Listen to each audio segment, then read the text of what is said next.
السلام عليكم. يا من قلبها دايما قلقان على ابنها، يلي كل يوم بتقعدي معاه على الترابيزة ودفاتر المذاكرة حواليكم، وتحسي إنك بتحاربي مش بس مع المنهج، بتحاربي مع نفسية ابنك. مرة يقولك زهقت، ومرة مش بحب المدرسة، ومرة مش فاهم حاجة، وتفضلي تقنعي وتزعقي وتترجي وتخوفي، وفي الآخر تلاقي نفسك بتسألي السؤال اللي بيكسر القلب: هو ليه ابني ما بيحبش المذاكرة؟ الحقيقة يا حبيبتي إن الطفل ما بيتولدش وهو بيكره العلم، ده بيتولد وهو فضولي بالفطرة، عايز يعرف كل حاجة، يسأل، يكتشف، يلمس، يجرب. لكن إحنا أحياناً من غير ما نحس بنطفي فيه الشغف ده، بنخلي المذاكرة بدل ما تكون رحلة اكتشاف تتحول لعقوبة أو معركة يومية. بننسى إن ربنا قال في كتابه العظيم: قل هل يستوي الذين يعلمون والذين لا يعلمون. العلم نور، بس النور ده محتاج قلب مفتوح مش قلب مرعوب. والنبي صلى الله عليه وسلم قال: من سلك طريقاً يلتمس فيه علماً سهل الله له به طريقاً إلى الجنة. بس الطريق ده مش المفروض يكون مليان صراخ ودموع وتهديد. الطريق للجنة لازم يكون ممهد بالحب والدعم والرحمة. المذاكرة مش بس درجات، المذاكرة بناء عقل وروح، وإحنا كأمهات علينا نزرع في قلوب ولادنا المعنى قبل المعلومة، نخليهم يحبوا يتعلموا علشان يعرفوا مش علشان يخافوا. نفرق بين التشجيع وبين الضغط، بين المساندة وبين المقارنة، بين عايز أشوفك ناجح وبين لو ما نجحتش هتكسفيني.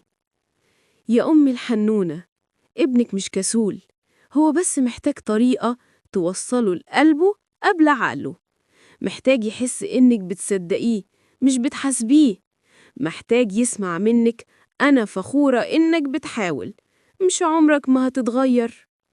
النهاردة في الحلقة دي هنفهم مع بعض الغلط اللي بيخلي ابنك ما يحبش المذاكرة، وهنتعلم إزاي نصلح الغلط ده بأسلوب بسيط نابع من الحب مش العصبية.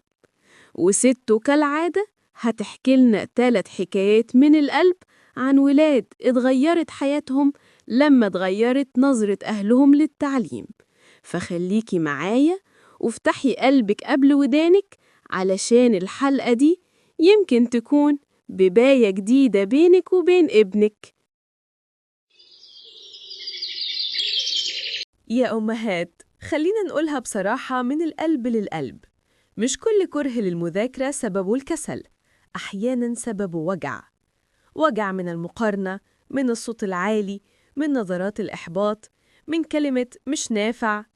الوجع ده بيخلي المذاكرة تتحول من متعة لاختناق، ومن حب للتعلم إلى رغبة في الهروب. أول غلط: إننا نربط المذاكرة بالخوف مش بالحب. نقوله لو ما ذاكرتش هتفشل، بدل ما نقوله تعال نذاكر سوا عشان تتعلم حاجة جديدة. الطفل اللي بيتعلم تحت ضغط بيتعلم بس علشان ينجو مش علشان ينمو، وده يخليه مع الوقت يكره المذاكرة كأنه بيهرب من سجن مش من واجب. تاني غلط: إننا نحول المذاكرة لمقياس للقيمة. يعني الطفل بيحس إن قيمته عند أمه بتزيد لو جاب درجة حلوة، وبتنقص لو غلط أو نسي، مع إن ربنا سبحانه وتعالى قال: لا يكلف الله نفساً إلا وسعها. فزي ما ربنا ما بيحاسبناش على أكتر من طاقتنا، ما ينفعش إحنا نحاسب أولادنا على الكمال ولا نقارنهم بحد تاني، لأن كل طفل له بصمته الخاصة. تالت غلط: إننا نغفل عن القدوة. إزاي أطلب من ابني يذاكر بحب وأنا طول الوقت بتكلم عن المدرسة إنها هم؟ إزاي أطلب منه يحب القراية وأنا ما شافنيش يوم بمسك كتاب؟ النبي صلى الله عليه وسلم قال: كلكم راع وكلكم مسؤول عن رعيته. والمسؤول مش بس بيراقب، المسؤول يلهم. رابع غلط: إننا ننسى إن المذاكرة محتاجة طمأنينة قبل النظام. طفل خايف أو مضغوط أو حاسس إنه دايماً أقل عمره ما هيقدر يركز. اللي محتاجه أولادنا مش جدول صارم، لكن حضن وكلمة تشجيع وابتسامة تقول أنا وراك مهما حصل. خامس غلط، إننا ننسى الدعاء. أحياناً ندور على الحل في الطرق والدروس والكتب، وننسى إن الهداية والفهم رزق من ربنا. ربي زدني علماً، ادعيها لنفسك ولولدك كل يوم. قولي اللهم علمه كما علمت الأنبياء، وفهمه كما فهمت الصالحين، وقرب إليه العلم كما قربت الخير لعبادك المؤمنين. العلم مش مفروض يكون مصدر توتر، العلم نعمة، واللي يزرعها بحنان بيحصد شغف مش درجات بس. عايزة ابنك يحب المذاكرة؟ ابدأي من قلبه مش من كراسته. كنت قاعدة النهاردة في ركني اللي بحبه ومعايا كوب شاي دافي، وبفكر في سؤال بيجيلي دايماً من الأمهات: ليه ابني ما بيحبش المذاكرة؟ ليه كل ما أقعد معاه أحس إنه في معركة؟ وساعتها افتكرت 3 حكايات ما نسيتهمش من زمان، كل حكاية منهم خلتني أفهم معنى جديد في التربية. الحكاية الأولى، الولد اللي اتخنق من السؤال. كان في ولد اسمه آدم، ولد ذكي جداً، عنده عيون مليانة فضول، كل حاجة تلفت انتباهه. يسأل: لسه ما زرقاء؟ ليه المطر بينزل؟ ليه الطيارة ما بتقعش؟ بس كل مرة يسأل يسمع جملة تقطع الحلم: بطل رخامة يا آدم، ذاكر وبس، الأسئلة كتير مش هتنفعك. ومع الأيام بدأ آدم يسكت علشان محدش بيقدر عقله، يسكت علشان يحس إن السؤال غباء مش ذكاء، يسكت لحد ما المذاكرة بقت بالنسبة له جدار عالي مش باب مفتوح. لما كبر قال لأمه في لحظة صدق: ماما، أنا كنت بحب أتعلم بس التعليم وجعني. والكلمة دي فضلت في قلبي سنين، علمتني إن كل مرة بسكت فيها فضول ابني أنا مش بس بسكته، أنا يمكن أكون بطفي نوره. الحكاية التانية، البنت اللي كانت بتخاف من العلامة الحمراء. عارفة سلمى؟ كانت بنت جميلة وهادية، بتحاول ترضي أمها بكل طاقتها، كانت تقعد تذاكر بالساعات ودموعها على الورق، لكن لما ترجع بورقة فيها خط أحمر كانت أمها تمسك الورقة وتقول: إزاي تجيبي كده؟ مش اتفقنا إنك لازم تجي الأولى؟ وسلمى كانت تبص في عينين أمها وتقول في سرها: يا رب أنجح، مش علشان أفرح، علشان ماما تحبني. كبرت سلمى وبقت تكره الكتب، مش لأنها ما بتحبش العلم، لكن لأنها ربطت المذاكرة بالخوف من الرفض. ولما حكيت لي حكايتها قالت جملة عمرها ما نسيتها: أنا كنت بذاكر علشان أهرب من الغضب مش علشان أتعلم. ومن يومها وعدت نفسي مربطش في عقل ابني بين الغلط وبين قيمته عندي، لأن الغلط هو اللي بيعلم مش اللي يهدم. الحكاية التالتة، الولد اللي اتغيرت حياته لما أمه اتغيرت. أما عمر فكان حكاية كلها أمل. أمه كانت دايماً تقوله: أنت ما فيكش فايدة، كل يوم أناديك على المذاكرة وما بتتحركش. وكان يسمعها ويقعد في ركنه ساكت، لحد ما في يوم تعبت الأم من الزعيق وتعبت أكتر من البعد اللي بين قلبها وقلبه، فقررت تغير الطريقة. المرة دي ما قالتش ذاكر، قالت: تعالى يا عمر، اختار كتاب يعجبك نقراه سوا. اختار كتاب عن الكواكب وبدأوا يقروا، ضحكوا، تناقشوا، رسموا المجموعة الشمسية على ورقة. ومن يومها عمر بدأ يحب القراية، وبعد كام سنة بقى الأول في مادة العلوم. وكان بيقول لكل اللي يعرفه: أنا بدأت أحب المذاكرة لما أمي بطلت تزقني وبدأت تمشي معايا. الحكاية دي بتفكرني دايماً إن الطفل مش محتاج أم تجره، هو محتاج أم تمشي جنبه. كنت بحكي الحكايات دي النهاردة وقلبي بيقول: قد إيه التعليم مش ورقة ودرجة، ده رحلة فيها حب ودعم وصبر.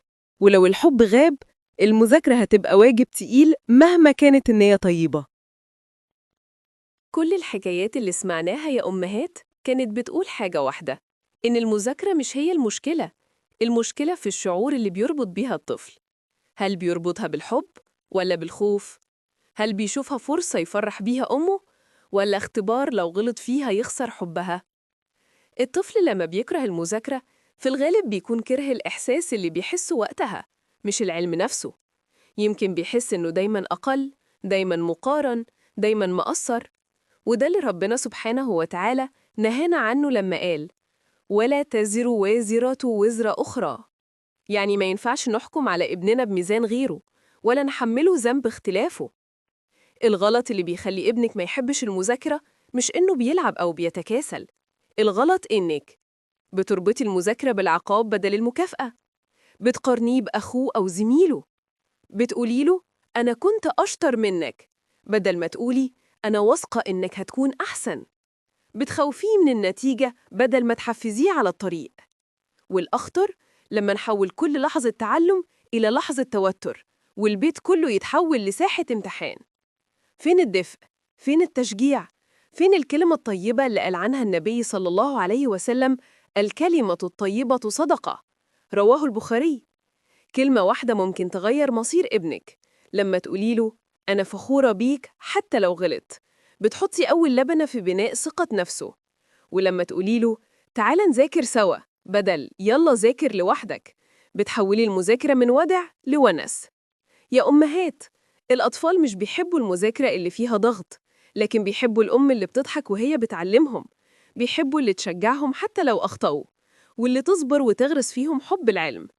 ربنا سبحانه وتعالى بدأ أول آية في كتابه بإقرأ، لكن بعدها قال باسم ربك الذي خلق.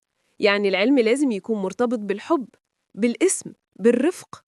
فيا كل أم، لو ابنك ما بيحبش المذاكرة ما تسأليش ليه كسلان، اسألي نفسك هو بيحس بإيه لما بيذاكر. لو بيحس بالخوف هيهرب، لو بيحس بالحب هيرجع وهيتعلم وهيتفوق، لأن قلبه مفتوح. يا كل أم بتسمعني دلوقتي، افتكري دايماً إن المذاكرة مش حرب بينك وبين ابنك، دي رحلة حب بين قلبين بيحاولوا يفهموا بعض، رحلة أم نفسها تشوف ابنها ناجح وسعيد، وطفل نفسه يحس إن أمه فخورة بيه حتى لو لسه في أول الطريق. مفيش طفل فاشل، في طفل اتوجع من كلمة واتكسرت جواه فرحته بالعلم، وفي أم لسه بتتعلم إزاي تحبب ابنها في المذاكرة مش بالعقاب، لكن بالحب والصبر والتشجيع. قال الله تعالى: وقل ربي زدني علما. شوفوا، ربنا ما قالش زدني مالا ولا قوة ولا جاها، قال علما، وده معناه إن اللي بيتعلم بيرتقي مش بس في عقله لكن في روحه كمان. خلي بيتك بيت علم ونور، خلي المذاكرة تبقى لحظة دفء، فيها دعاء، فيها ضحكة، فيها تشجيع. ولما ابنك يغلط احكي له عن النبي صلى الله عليه وسلم لما كان يصبر على الصغار ويعلمهم باللين مش بالعنف. كان صلى الله عليه وسلم يقربهم من قلبه مش يبعدهم عن العلم بخوفهم. اللهم يا من علمت بالقلم علم أبناءنا ما ينفعهم وانفعهم بما علمتهم. اللهم افتح على قلوبهم بالعلم والفهم والنور، واجعل المذاكرة عليهم سهلة محببة، واجعلها لهم باب خير في الدنيا والآخرة. اللهم ارزق أبناءنا حب القرآن وحب المدرسة وحب كل علم يقربهم إليك. اللهم بارك في وقتهم ووسع مداركهم وقر أعيننا بنجاحهم. اللهم اجعل كل أم تسمعني الآن مطمئنة القلب صبورة على التربية، واجعل تعبها في المذاكرة عبادة تؤجر عليها، واجعل كل دمعة قلق سالت من عيونها نوراً في دنياها وآخرتها. اللهم اصلح أزواجنا وبارك في بيوتنا، واجعلها بيوت علم وسكينة ورحمة، واجعلنا من الذين يربون أولادهم على حبك لا على خوف الناس. يا أمهات، ما تستعجليش الثمرة، الشجرة الطيبة بتحتاج وقت عشان تطرح، بس كل لحظة حب، كل حضن قبل المذاكرة، كل تشجيع بدل توبيخ هو نقطة نور بتدخل عقل وقلب ابنك وتفضل منورة فيه طول عمره. وفي نهاية الحلقة أحب أقولك من قلبي، لو حسيتي إن الكلام لمس قلبك اشتركي معانا في القناة وفعلي الجرس علشان توصلك كل حلقاتنا الجديدة من زهرة للتربية والأسرة السعيدة اللي فيها دايما دفء القلب ونور التربية ومسك الدعاء. وخلي دايما شعارك في البيت: بالحب نتعلم وبالرفق نرتقي.